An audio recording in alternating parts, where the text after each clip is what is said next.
मेरे चाचा को चैनल सब्सक्राइब करें और इस घंटी को दबाएं, वरना आपको चाचा नहीं कहूँगा।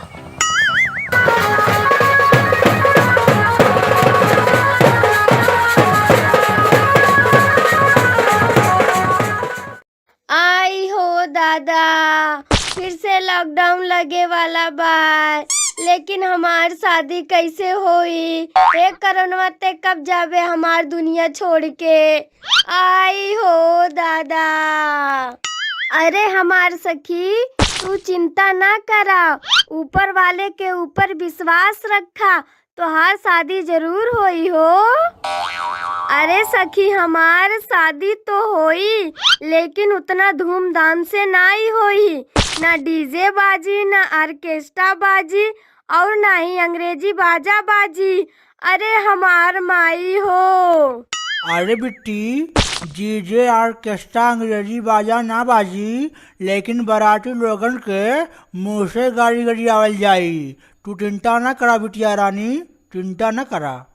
हे काजल भौजी, खेसारी भैया नाई बाटा का हो? काहे देवर जी, कोनो बात बा का?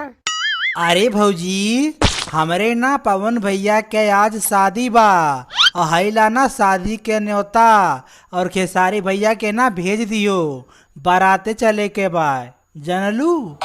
अच्छा ठीक बा। चल हट। हे हमार रानी, हम जात ही ना पवन भैया के शादी में, और तू ना घर देखियो, जानलू? अरे हमार राजा, बराते तो जात बाड़ा, लेकिन यह समय कोरोना से ज्यादा हमें बंगलिनिया से डर लागत बा। कुछ जादू टोना ना कह दे। अरे हमार दिल के करेजा, तू चिंता ना करा, हमें कुछ ना हुई हो। अब हम जात ही ना बराती में रसगुल्ला खाए, हमार रानी। कहाँ हो हमार निरहु सैया जी? इतना सज धज के कहाँ जात बाड़ा?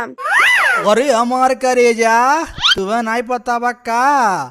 अरे हम जात ही ना बाराती में, आज पवन बाबू के ना शादी हुए, जानलू हमार रानी? लेकिन तनिका कलकतिया वाली से बच के रहिया, ना तो कुछ ऊंच नीच ना कर दे। ठीक बा हो रानी, आपन ख्याल रखब।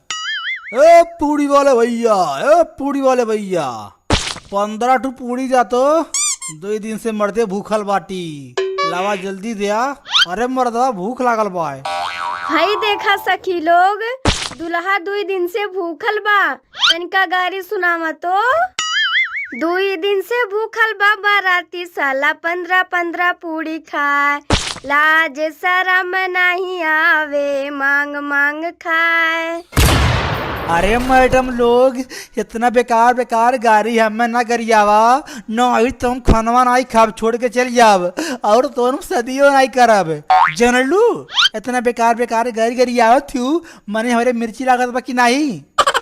अरे बाबू, आहार ध्यान न दिया, चुप मार के खाना खा। 5 के फर्ज है गाड़ी गरियावे के, काहे तारे 5 समझत ना बार इतना बड़ा हो गईला, गरियावे 5 के गाड़ी। भैया लोग तारे 5 छुपा जा, रुका 5 के मेहरारू लोग के हम बतावा थी। बंगलिनिया रे बंगलिनिया, ताके कर दुश्मन हवे के तो रहित रे, बंगलिनिया रे बंगलिनिया। काहे हो बराती साले, तुहे नहीं पता बा का कि बंगलिनिया कोरोना के मौसी बिया?